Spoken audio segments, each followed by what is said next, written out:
con el objetivo de ganar adeptos en el logro de la independencia definitiva e intentando alejar el peligro de que otra potencia extranjera se apropiara de la nación, Juan Pablo Duarte planifica un viaje por el Cibao a principios de julio de 1844. Ramón Matías Mella recibe a Duarte en el Cibao y lo promueve a la presidencia. Esto provoca ligeras discrepancias entre ambos líderes, porque el patricio consideraba oportuno el respeto al gobierno provisional que dirigía los destinos de la naciente república.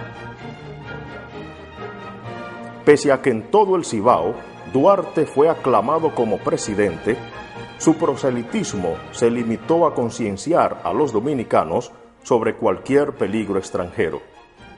Mientras tanto, Francisco del Rosario Sánchez, en el sur, intentaba controlar el poder de Santana, quien pretendía imponer el protectorado francés. La respuesta del caudillo militar fue un golpe de Estado que preparó el terreno para meses después ocupar la presidencia. Durante este tiempo, los trinitarios evitaron el enfrentamiento con Santana por temor a una guerra civil que podría traer de vuelta al poder a los haitianos.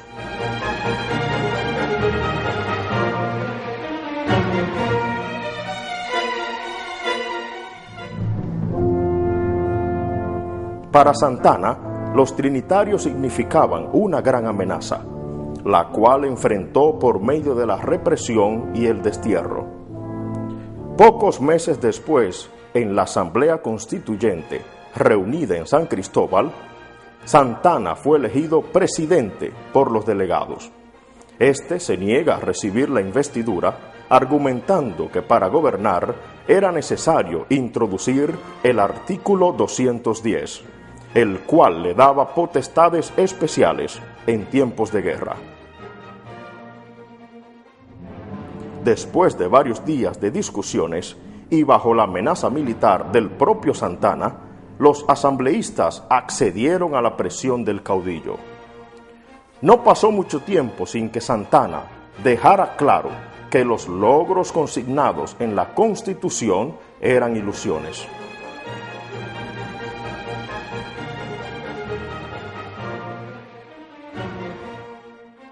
En el primer aniversario de la independencia, el caudillo militar, protegido por la Constitución que él había impuesto, elimina de raíz, mediante juicios sumarios, un movimiento conspirativo encabezado por María Trinidad Sánchez, que junto a otros trinitarios fue fusilada el 27 de febrero de 1845, en el primer aniversario de la proclamación de la República.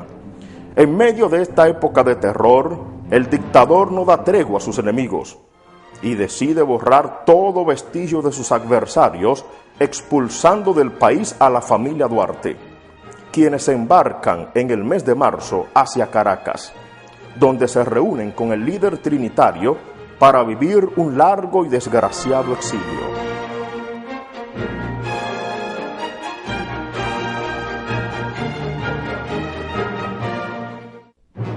Las campañas militares de 1844 al 1856 contra los ejércitos haitianos dieron a la figura de Santana todo el prestigio necesario para que un sector de la población olvidara sus gobiernos despóticos, la represión política y los crímenes de Estado que perpetró con la mayor impunidad.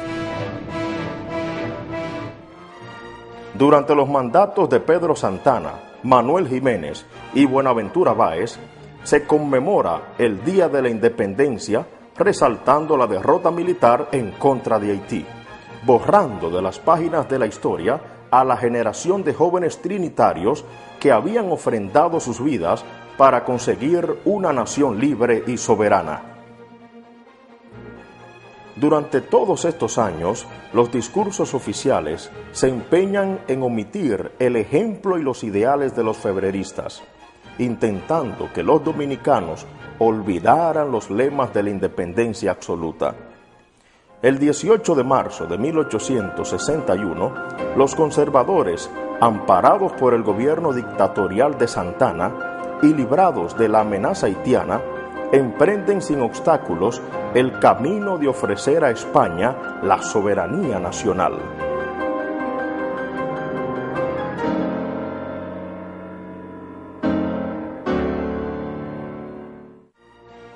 Las olas de protesta se extendieron por todo el país, donde se puso de manifiesto la intención de todos los habitantes de la antigua colonia española de ser un país libre y soberano.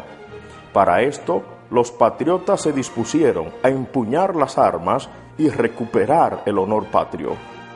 El más destacado de estos movimientos lo encabezó Francisco del Rosario Sánchez, que aprovechando la ayuda de Haití, organizó una expedición militar.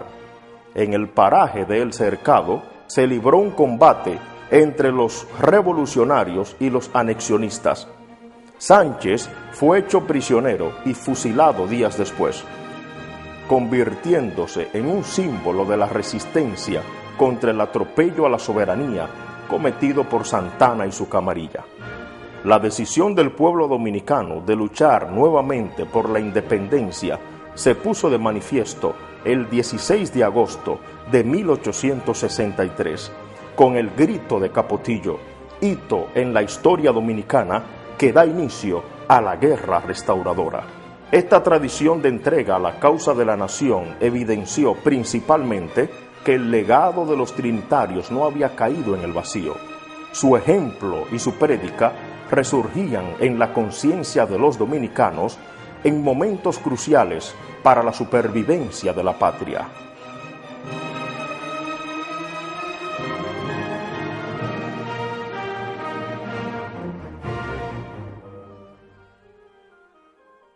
Al igual que otros trinitarios, Juan Pablo Duarte y su hermano Vicente Celestino Duarte, respondiendo al llamado de la patria, llegaron desde Venezuela para integrarse a la Guerra Restauradora.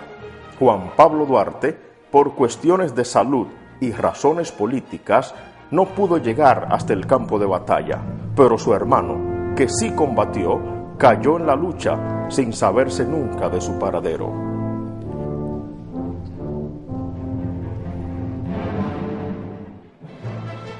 En el 1865, después de una cruenta guerra que dejó devastado el territorio nacional, el ejército español es derrotado, llegando a su fin el dominio de España sobre los dominicanos.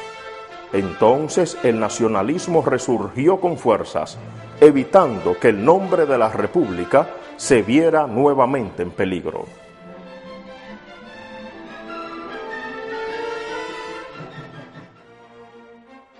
Los intelectuales, que también participaron en la Guerra Restauradora, inauguraron mediante su elocuencia una nueva etapa en la interpretación del pasado reciente, a través de la revaloración que hacen de los héroes de febrero, quienes habían sido ignorados y denostados por todos los representantes de los gobiernos anteriores a la anexión. Una tarea destacada en ese sentido es la del historiador José Gabriel García, que escribe una historia de Santo Domingo preocupándose por poner en su justo centro toda la acción libertaria y fundante de la juventud revolucionaria que constituyeron los trinitarios. Con este trabajo se inaugura la reivindicación de la figura de Duarte y los demás febreristas.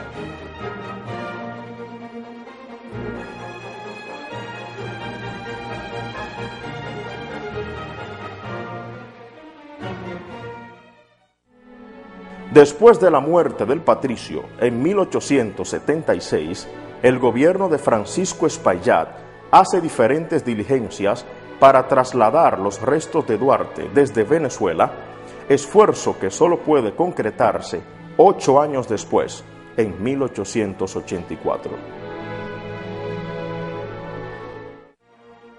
El pueblo dominicano lo recibe con todos los honores, celebrándose la apoteosis digna al padre de la patria, siendo sus restos colocados en la Capilla de los Inmortales, que se encontraba para entonces en la catedral.